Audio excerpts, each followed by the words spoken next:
Yeah, B. Talk your shit.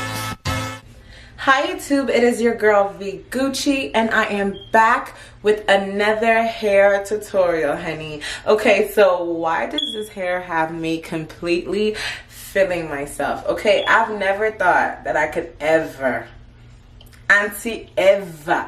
get away with blonde hair. Now look at me. Can you just imagine?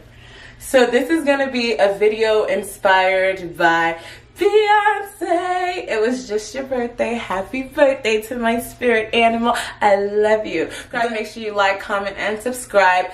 Comment me down below what you guys want to see in my future videos. I've been getting a lot of good suggestions for videos, but I just need you guys to keep flowing ideas to me so I can keep producing work for you guys.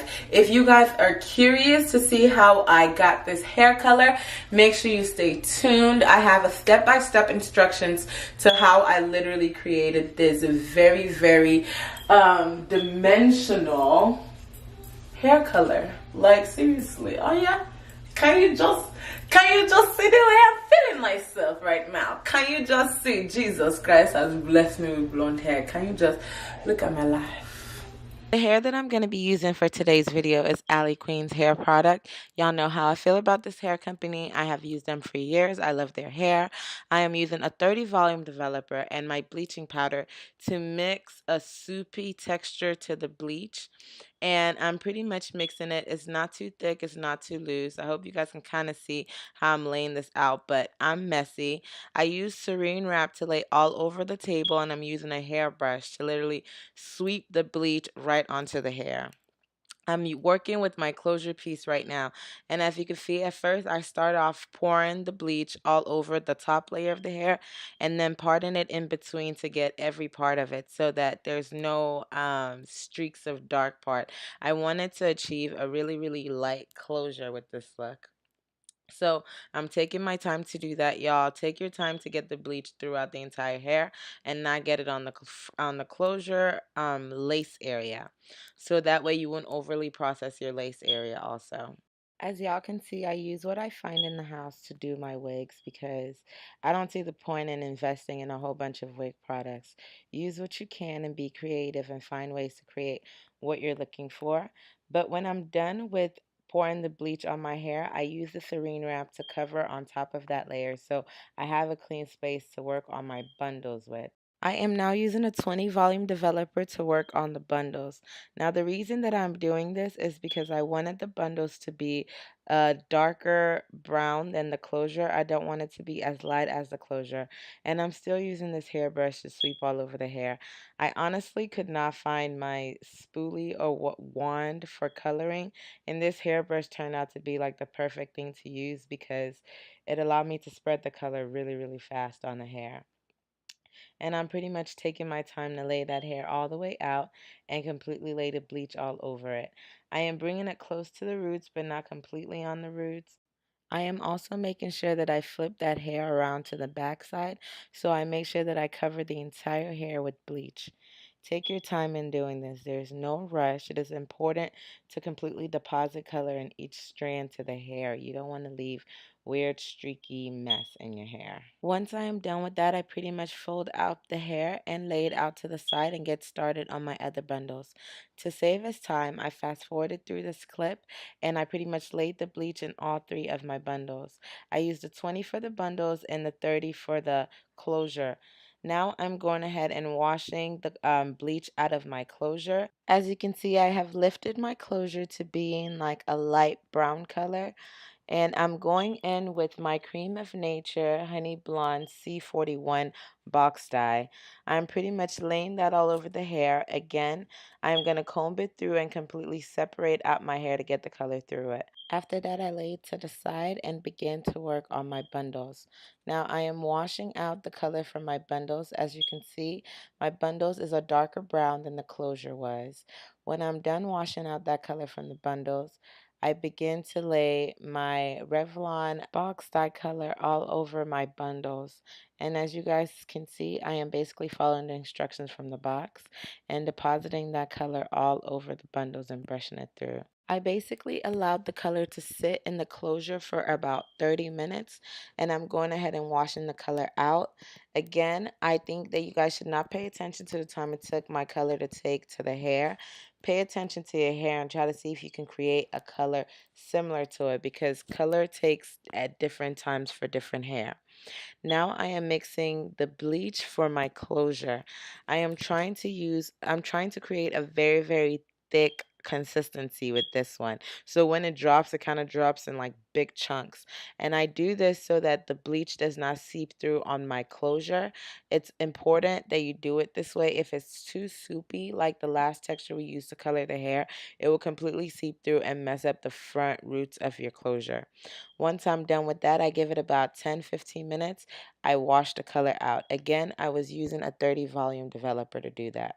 And now I'm washing the color out of my bundles as well. Right after that, I go in with my conditioner and I basically pop it in the microwave for 2 minutes and it is complete. I am beginning with the wig making process. I have all my supplies, a whole bunch of needles, T-pins to pin the hair down, my dome cap mannequin head, and my closure is the first thing that I'm getting started on. I am basically going to sew, and you guys have watched from my old video, but I'm basically going to be stitching all the way through from the closure. I give it about a half an inch gap from where the black part is and where I lay my lace out in the front, just FYI. If you guys don't know what I'm talking about, if this is a little bit unclear, please watch some of my other hair video because I did it a little bit up close so you guys can see what I'm talking about. But I'm basically stitching all the way across the closure. Once you have reached the end of your stitching, make sure you knot your thread and cut off the excess thread that you would have. And then we begin with our bundles. So I'm going to be starting from the left end and basically stitching it all the way across to the right end. And I'm pretty much starting at a distance right behind my ear, if my ear was on this mannequin head. And every time I stitch, I give myself about a 1 inch gap between each stitching. I don't think it's necessary for you to stitch extremely close. First of all, it's time consuming. And second of all, I have no problems with my wig. They last forever. So a 1 inch to a 1.5 inch gap between each stitch will make the process go faster, but it also, I can assure you that it's going to last.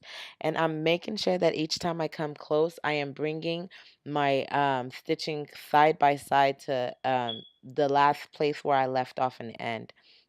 If I didn't explain this good, please watch my other wig videos because I actually had it up close when I actually explained this technique. But I'm doing the flip over method as I go along. So I stitch to one side, flip over, and start my stitching extremely, extremely close to the area where I stitched before I flipped it over. I pretty much continue with that flip over method until I get all the way to the top of my closure.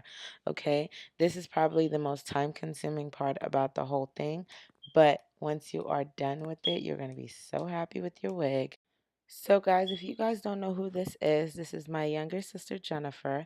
I'm teaching her how to make a wig, and I'm basically telling her how between each stitch that you make, you want to loop the thread around it twice to knot each stitch.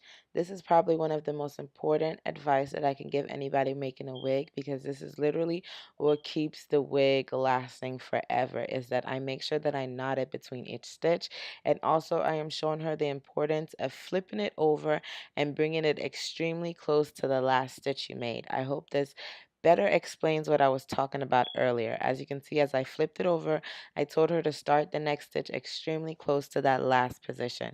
And we continue this until we get to the top of the hair, but she did a bomb job basically helping me complete this wig.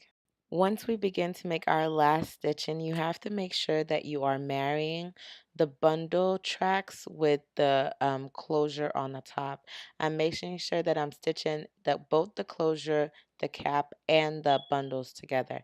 And once I'm done with that, I make my knot and basically slice my thread and tie it together. Next, I begin with the customization of my lace in the front. Yes, this is a closure, and I do like to customize my closure as well as my frontal. I try to tweeze a little bit of the hair in the front to make it look more realistic and natural, and I pretty much try not to over tweeze as well. But I then begin to cut off the excess lace from the closure portion of the hair. To complete the coloring portion of my hair, I am using the 40 volume developer and my Bw2 bleaching powder. And again, I am mixing a soupy consistency. I am doing this because I want to add other type of highlights to the hair, so the color is just not super duper bright on the top and then super duper dark on the bottom. So I'm parting off the lighter end of my hair, and then I'm grabbing my hair in different strips. I'm not grabbing from one area.